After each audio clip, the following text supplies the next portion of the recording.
其實我參與 BSV 電影嘅拍攝，主要係源於我對成人題材藝術表達嘅熱誠同埋好奇。咁其實咧，從細咧我就比較對一啲少人講起嘅話題特別有興趣嘅，尤其是嗰啲係關於一啲禁忌、探討慾望同情感邊界嘅作品。大個咗之後，我接觸到更加多獨立嘅創作同埋成人影視，我發覺呢類內容咧，其實可以更加有深度，唔單止係感官嘅刺激，而係能夠反映現代人嘅孤獨同埋自我認同。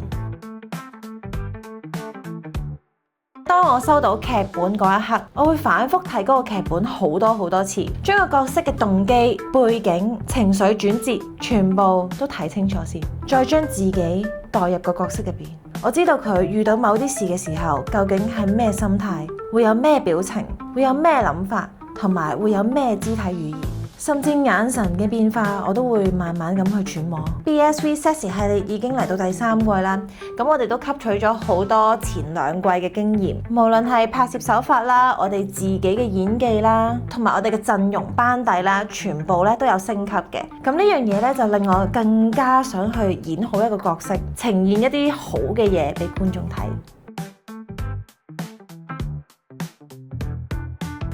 其實我覺得咧，我哋已經係帶領咗香港嘅情慾市場少少㗎啦。不過當然啦，有市場有觀眾，我哋就會繼續做，而且會去研究點樣做得更加好。其實大家對3級片嘅印象都停留咗喺純粹娛樂或者係商業導向方面。BSV 作為香港本土微電影平台，以最直接嘅方式呈現人類最真實嘅慾望，將故事性、角色深度同埋視覺美學結合一齊，製作一套令人眼前一亮嘅微電影俾大家睇。我相信我哋 BSV 可以令香港人唔好再咁守舊、咁封建，亦都可以將自己嘅情感慾望通通抒發出嚟。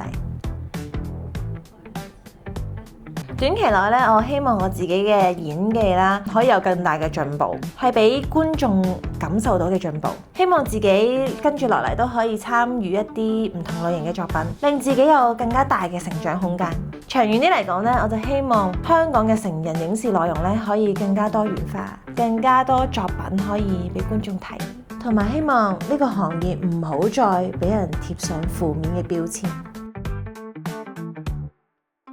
當我收到個劇本嘅時候，我中意嗰個角色，我就會全力以赴，無論佢嘅場面有啲咩要求，尺度有幾大，我都會為咗套戲做到最好，同埋做到最符合角色嘅精髓，亦都會為藝術奉獻我全身。